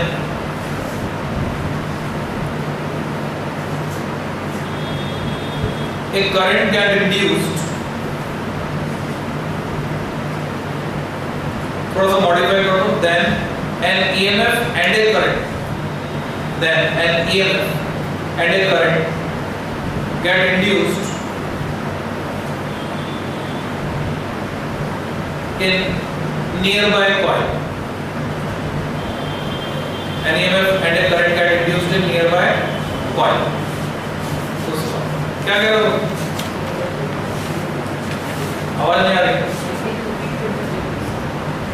sentence लिख लेना है। तुमने पहले लिखा हुआ म्यूचुअल इंडक्शन में, उसको रिपीट करो। ये तो प्रिंसिपल हो गया। अब इसका डायग्राम बनाना है आपको। दो तरह के ट्रांसफार्मर हमारे काम आते हैं, और अगर तुम लॉजिकली सोचो तो तुम प्रेडिक्ट भी कर सकते हो। एक तो वो ट्रांसफार्मर जो बाहर दिखते हैं, गली मोहल्ले में, सड़क पे जो साइड में खंभे के ऊपर लगा हुआ है, और एक वो ट्रांसफार्मर जो टेलीविजन की सप्लाई में लगा हुआ है, या कंप्यूटर की सप्लाई में लगा हुआ है, या तुम्हारे जो एडाप्टर है उसमें लगा हुआ है। तो वो छोटा होता है जो घर में लगा हुआ है, और जो बाहर लगा हुआ है बड़ा होता है। बड़े ट्रांसफार्मर में लार्ज करंट फ्लो होता है, जिसकी वजह से तार जो होते हैं बहुत मोटे होते हैं। अब जब तार मोटे होंगे तो हम एक कॉइल के ऊपर दूसरी कॉइल को नहीं लपेट सकते, और तार जब छोटा और पतला होगा तो हम एक ही कॉइल के ऊपर दूसरी कॉइल लपेट सकते हैं। ऐसा हम क्यों चाहते हैं? हम चाहते हैं कि प्राइमरी, पहली कॉइल जितना भी मैग्नेटिक फ्लक्स डेवलप कर रही है, वो सारा का सारा इफेक्टिवली दूसरी कॉइल सेकेंडरी के साथ एसोसिएट हो जाए। और इसके लिए हम क्या करते हैं? एक के ऊपर दूसरे को लपेट देते हैं। ये मोस्ट एफिशिएंट वे है, पर बड़े ट्रांसफार्मर में पॉसिबल नहीं। तो वहाँ स्ट्रक्चर दूसरी तरह का होता है। तो कैसा स्ट्रक्चर होता है? दो तरह के स्ट्रक्चर में ड्रॉ कर रहा हूँ। एक रेक्टेंगल बनाओ,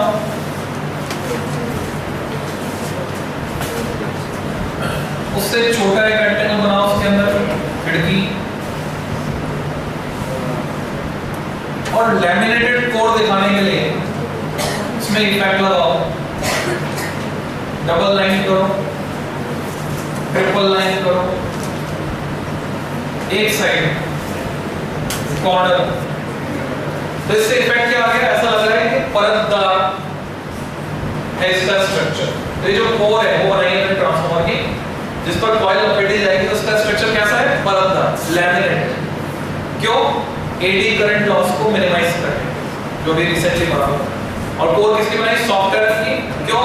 हिस्टैरिसीस लॉस को कंट्रोल करने। एक कॉइल लपेट देते हैं इस साइड पे, ऐसे बनाओ। इसको इनपुट सप्लाई देते हैं, इसको बोलते हैं प्राइमरी। इसमें जो नंबर ऑफ टर्न्स होंगे उसको दिखाएंगे n सबस्क्रिप्ट p। यहां छोड़ दिया मैंने इनपुट AC, ट्रांसफार्मर का इनपुट भी AC, आउटपुट भी AC। दूसरी कॉइल इस साइड,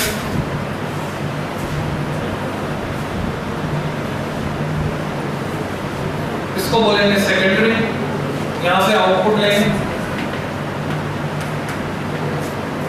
और इसमें नंबर ऑफ टर्न्स होंगे ns। जो भी प्राइमरी मैग्नेटिक फ्लक्स डेवलप करेगी वो लिंक रहेगा सेकेंडरी के साथ थ्रू दिस कोर के थ्रू लिंक हो जाएगा।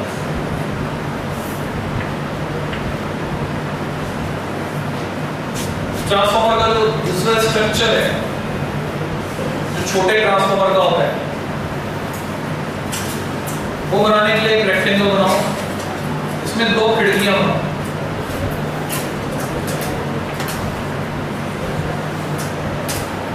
जैसे तुम्हें याद हो तो सिलाई मशीन में धागा लपेटने के लिए बॉबिन हुआ करती है,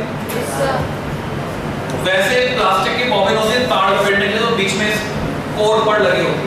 ये कोर भी लैमिनेटेड होती है, इसको देखना है तो लैब में जाकर देख सकते हो। डिस्प्ले में ट्रांसफार्मर की कोर, पूरा ट्रांसफार्मर लगा हुआ है, बॉबिन भी है, सब कुछ नेमिंग के साथ है।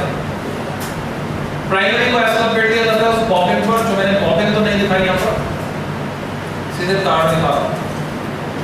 ये प्राइमरी जिससे छूट जाएगा, सेकेंडरी को इसी के ऊपर लपेटा जाता है, जिससे कि फ्लक्स में बिल्कुल भी लॉस ना हो।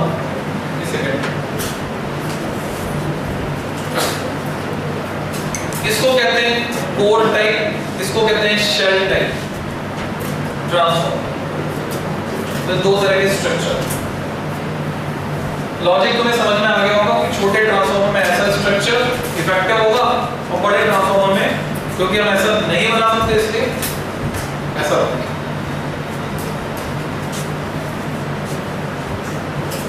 अब तुम्हें लिखना है कंस्ट्रक्शन, सबहेडिंग कंस्ट्रक्शन। कोई बात नहीं, छूट गया छोड़ दो, किताब में देख के बना लेना, एनसीईआरटी पर। करंट का construction, these are two types करके डैश लगा दो। सीधे हम सर्किट सिंबल बनाने वाले ट्रांसफार्मर का फर्स्ट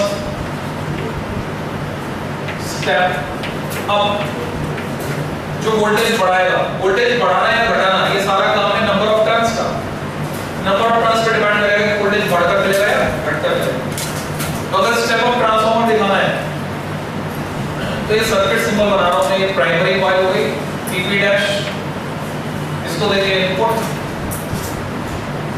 ये कोर का सिंबल है, दो पैरेलल लाइन, और इधर से आउटपुट लेंगे सेकेंडरी। सेकेंडरी में नंबर ऑफ टर्न्स, देखो लॉजिकल बनाना डायग्राम, तुम्हें दिख रहा है सेकेंडरी में नंबर ऑफ टर्न्स प्राइमरी से ज्यादा है, तो प्राइमरी से अगर ज्यादा होंगे इसका मतलब NS ग्रेटर देन NP, तो सेकेंडरी से जो मिलने वाला वोल्टेज है वो बढ़कर मिलेगा, फ्लक्स ज्यादा हो जाएगा तो वोल्टेज भी ज्यादा होगा। तो step of,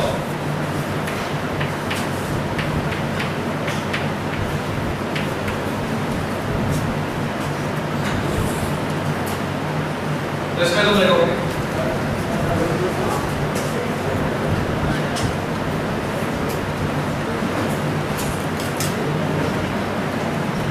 it consists of, जो भी टर्न्स ज्यादा होंगे उसका तार पतला होगा और जो भी टर्न्स कम होंगे उसका तार मोटा होगा। It consists of a few turns of thick, thick insulated copper wire, in its primary, and a large number of turns,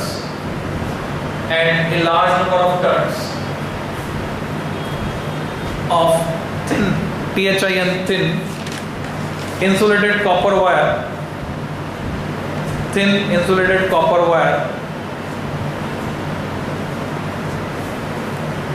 in its secondary, thin insulated copper wire in its secondary. Second बनाओगे step down, logically सोचो कैसे बनाना है और बिना देखे बनाओ, यानी तुम खुद बना सकते हो, जगह छोड़ रहा हूँ, लैंग्वेज भी अपने आप लिखोगे, लॉजिकली सोचते हुए उससे तुम्हें कॉन्फिडेंस आएगा। जितनी जगह इसको लगी उतनी जगह छोड़ो, इसको खुद करना, इसमें ज्यादा टर्न इसमें कम, NP ग्रेटर देन NS, उल्टा हो जाएगा, नंबर ऑफ टर्न्स कम कर। तो ये तो हो गई कंस्ट्रक्शन। अब बात करते हैं वर्किंग। नेक्स्ट है वर्किंग, कैसे काम करें वर्किंग। तो म्यूचुअल इंडक्शन पे काम कर रहा है, जब प्राइमरी में फ्लक्स चेंज होगा तो वो फ्लक्स एसोसिएटेड है सेकेंडरी के साथ, तो सेकेंडरी में EMF इंड्यूस होगा, सर्किट कंप्लीट होगा, करंट फ्लो हो जाएगी, इसकी वर्किंग। और इसमें लिंक करना, आपको रिलेशन निकालना है किसके बीच, NS NP, VS VP, applied voltage is VP, output voltage is VS, और IS IP, सेकेंडरी की करंट IS, प्राइमरी की करंट IP, ये सबको लिंक करना है, पावर का रिलेशन निकालना है। तुम लिख सकते हो when current through primary, bracket में लिखो IP, I subscript P is changed, comma then an EMF get induced,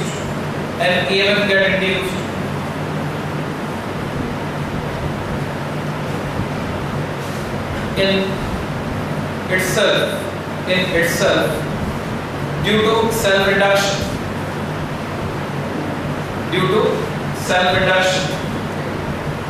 an EMF get induced in itself, खुद में ही induce हो जाएगा due to self reduction, given as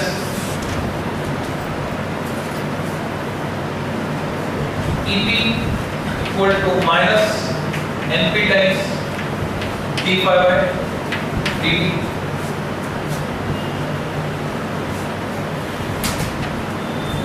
Current loss and due to mutual induction,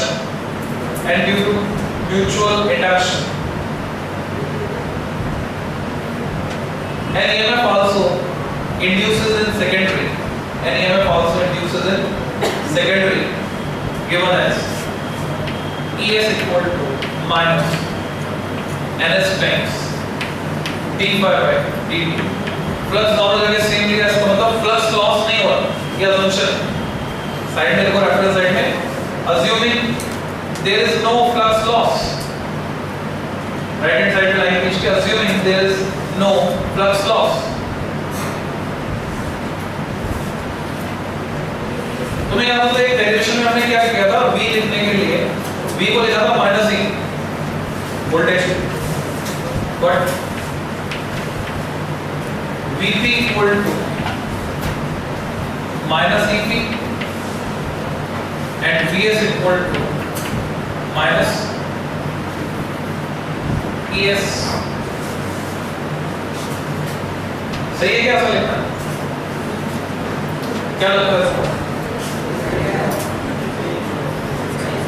अगर ऐसा लिखेंगे तो यहां तो वो इंड्यूस वाले ही है जो आउटपुट में मिल रहा है, तो गड़बड़ हो जाएगी।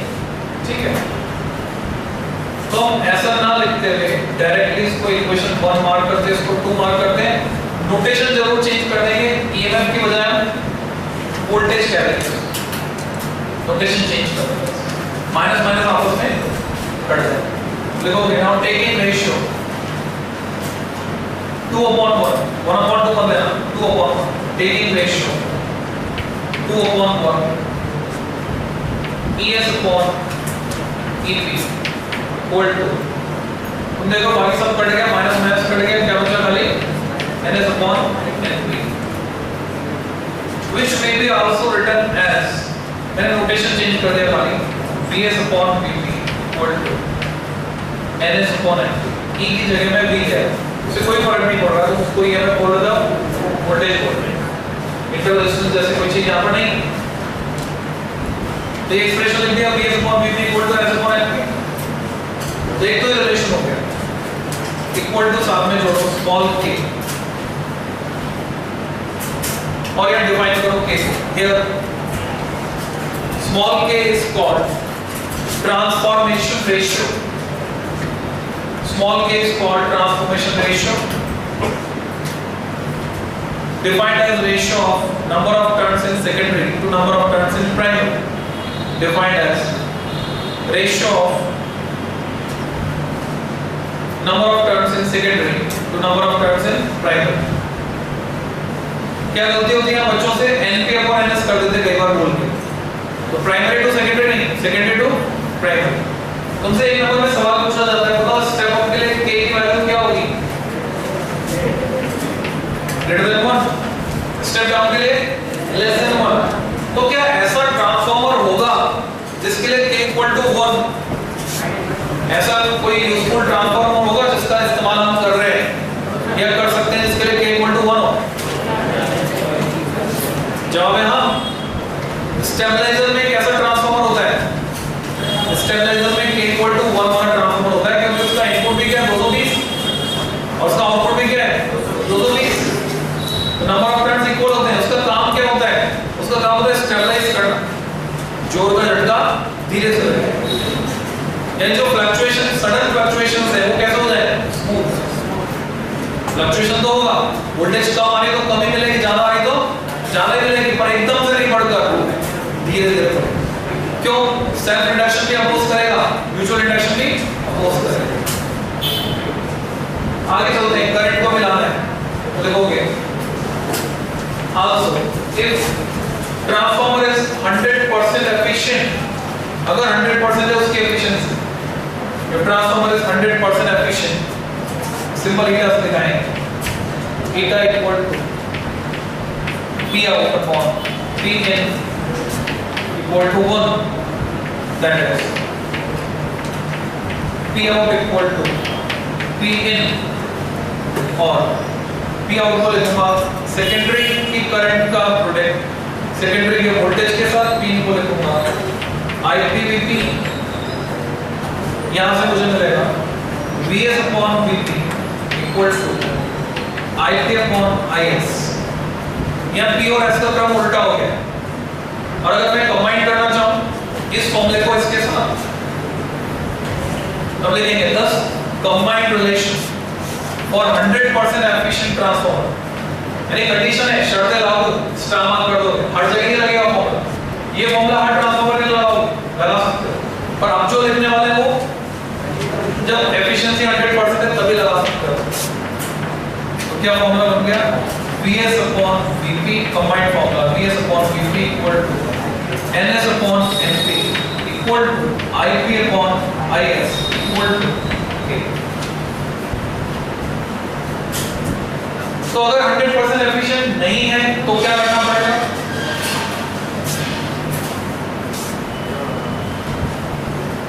कंटिन्यू करोगे, but if TFMR is X% efficient, X% है, X कुछ भी हो सकता है, 80 हो सकता है, 90 हो सकता है, but if TFMR is X% efficient, then eta equal to P out upon P in equal to Vs Is upon Vp Ip equal to X by 100, X%। इस फॉर्मूले का इस्तेमाल करो, इससे तुम Vp Ip के बीच रिलेशन निकालो, 80 है तो 80 by 100, 90 है 90 by 100। इससे ट्रांसफॉर्मर के सारे सवाल हो जाएंगे। ट्रांसफॉर्मर का इस्तेमाल कहाँ किया जाता है, कैसे किया जाता है, और ये 100% एफिशिएंट अगर नहीं है तो उसका कारण क्या है, कौन से लॉसेस होते हैं वो नाम पूछते हैं। Next article, losses in A transformer, working पूरी हो गई। लॉसेस इन ए ट्रांसफॉर्मर, नाम आने चाहिए।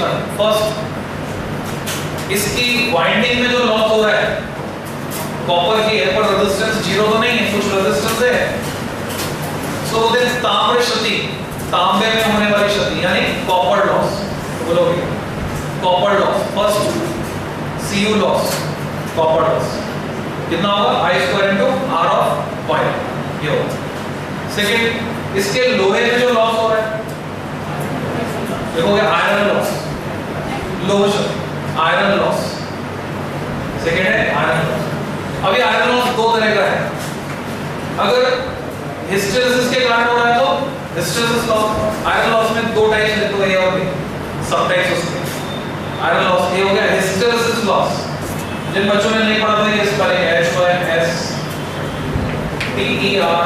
HYSTERESIS, hysteresis loss. और दूसरा है एडी करंट लॉस, वो भी इसके आयरन में हो रहा है, और अगर लैमिनेटेड नहीं है, एडी करंट लॉस, इसको कहते हैं आयरन लॉस, दोनों को मिला। थर्ड, फ्लक्स लॉस, अगर 100% फ्लक्स लाइन नहीं हो पाया तो होगा flux loss. Fourth, humming loss, humming humming bird होता है, हमिंग लॉस। हाँ, वाइब्रेशन होते हैं ट्रांसफॉर्मर में, कोई मूविंग पार्ट नहीं है पर वाइब्रेशन होते हैं जब ये ट्रांसफर होता है। तो किसी ट्रांसफॉर्मर के नीचे जाके खड़े हो जाना, आवाज आएगी, ऐसे आवाज आएगी, तो वो साउंड एनर्जी कहाँ से निकलेगी, यहीं से आएगी। तो साउंड की फॉर्म में एनर्जी का जो लॉस हो रहा है उसको बोलते हैं हमिंग लॉस। ठीक है, यूजेस क्या है, सब यूजेस, ट्रांसफॉर्मर क्या क्या काम आता है हमारे, तो लिखोगे it is used in almost all types of power supplies, it is used in almost all types of power supplies, सभी तरह की पावर सप्लाईज में लगभग ये इस्तेमाल होता है। कौन कौन से, almost all types of power supplies such as stabiliser, foot transformer, stabiliser, common CVT। CVT क्या होता है, कांस्टेंट वोल्टेज ट्रांसफॉर्मर। विंडो 95 के जमाने में अगर तुम जाओगे 1995 से लेकर 2000, तो तुम्हें क्या मिलेगा वहां पर, स्टेबलाइजर की जगह क्या मिलेगा, CVT। बैटरी बैकअप नहीं होता पर CVT, कांस्टेंट वोल्टेज सप्लाई। उसके बाद देखोगे UPS, उसके बाद क्या आ गई थी, XP आने के बाद UPS आ गया, अनइंटरप्टेड पावर सप्लाई। एडाप्टर, ये सभी तरह के डिफरेंट टाइप्स की पावर सप्लाई, ऐसे होता है SMPS होता है, अगर नाम सुना होता है, सिम्युलेटेड पावर सप्लाई। टीवी में, कंप्यूटर में SMPS होता है, अलग अलग सेक्शन को अलग अलग वोल्टेजेस चाहिए होते हैं, तो अलग अलग वोल्टेजेस कौन देता है, SMPS। Second point, welding machine itself is a transformer. Welding machine खुद एक ट्रांसफॉर्मर है।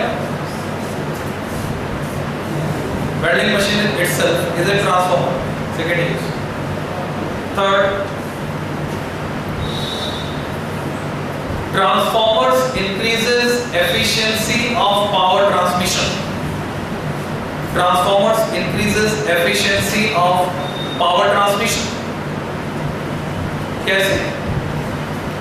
अगर तुम्हें जो थर्मल पावर स्टेशन में बिजली पैदा हो रही है उसको जयपुर तक भेजना है, बिजली पैदा हो रही है 440 वोल्ट पे या 660 वोल्ट पे, अगर तुमने उसी वोल्टेज पर भेज दिया तो करंट ज्यादा फ्लो करानी पड़ेगी सेम पावर के लिए। मान लो 100 गीगावाट पावर ट्रांसफर करनी है तो 100 गीगावाट के लिए जो करंट फ्लो होगी वायर में वो ज्यादा होगी। पर अगर तुमने वोल्टेज को बढ़ाकर कर दिया 44,000 केवी तो करंट क्या हो जाएगी? कम। करंट के कम होते ही हीट लॉस कम। जो भारत और अमेरिका में बात की थी ना ट्रांसमिशन लॉस का, ट्रांसमिशन लॉसेस बचाने तो क्या करना पड़ेगा? हाई वोल्टेज पर भेजना पड़ेगा। और हाई वोल्टेज पे कन्वर्ट करने के लिए जो 440 पे जनरेट किया उसको हाई वोल्टेज पे किससे कन्वर्ट करेंगे? Step up. तो पावर प्लांट में लगाते हैं स्टेप अप ट्रांसफार्मर जो 440 से 44 किलोवोल्ट 44,000 वोल्ट में बदल देता है और फिर उसको भेज देते हैं। फिर वहां स्टेप डाउन करते हैं, पहले मेन ग्रिड स्टेशन पे जाता है, वहां से उसको 33 केवी में बदलते हैं, फिर सब ग्रिड स्टेशन पे जाता है, वहां से 11 केवी में बदलते हैं 11,000, फिर मोहल्ले गली मोहल्ले के ट्रांसफार्मर तक आता है, वहां 11,000 को 220 में बदलते हैं, फिर घर तक आता है और इंडस्ट्री में सप्लाई जाती है तो 440 की जाती है। ठीक, इस पे क्वेश्चन करोगे, पीछे क्वेश्चन है एक्सरसाइज में, वो क्वेश्चन करने की कोशिश करनी है, फॉर्मूले को यूज कर। तो थ्योरी खत्म हो गई एसी की। लास्ट में मैं तुम्हें बता रहा हूँ वो जो करंट वाली मशीन थी, किताब खोलो करंट लग जाता है, पेन खोलो करंट लग जाता है, उसमें और कुछ नहीं स्टेप अप ट्रांसफार्मर होता है। तुम भी बना सकते हो। लोहे की कील लो जो कोर का काम करेगी, लोहे की कील लेकर उस पे तांबे का तार इंसुलेटेड कॉपर वायर लपेट दो, बहुत सारे टर्न्स, जितना भी तुम्हें रेशियो रखना है रेशियो तुम देख चुके हो। फिर उसके ऊपर एक और तार लपेटो, सेकेंडरी प्राइमरी को सप्लाई दो सेल से। अब तो बोलोगे डीसी में तो काम नहीं करता, तो कैसे डीसी पे काम करवाना समझ लो। सेल से प्राइमरी को जोड़ दिया एक सेल से 1.5 वोल्ट इनपुट वोल्टेज वीपी, और उसको सप्लाई कैसे देनी है? जैसे बुक को खोलते हैं पेन को खोलते हैं तो एक कांटेक्ट होता है जो बार-बार टच होता है, हटता है, टच होता है, हटता है, वाइब्रेट करता है। तो उसकी वजह से क्या होगा? सर्किट ऑन होगा, ऑफ होगा, ऑन होगा, ऑफ होगा। तो ऑन होगा, ऑफ होगा, ऑन होगा, ऑफ होगा, उससे क्या होगा? डीसी कैसे बन जाएगी? अपरेंटली एसी बन जाएगी। और उसकी वजह से वो जो सेकेंडरी है उसमें ईएमएफ इंड्यूस हो जाएगा। सेकेंडरी के दो टर्मिनल कैसे जोड़ देते हैं? ये जो रजिस्टर है इसमें यहाँ मेटल की फॉइल लगा दी, होम फॉइल, खाना पैक करने के लिए इधर लगा दी, इधर लगा दी, आपस में कोई कांटेक्ट नहीं है। सेकेंडरी का एक तार इस पे जोड़ दिया, एक तार इस पे जोड़ दिया। अब जो किताब खोलेगा उसका एक हाथ इधर लगेगा, एक हाथ इधर लगेगा, ऐसे किताब खोलेगा। किताब खोलते ही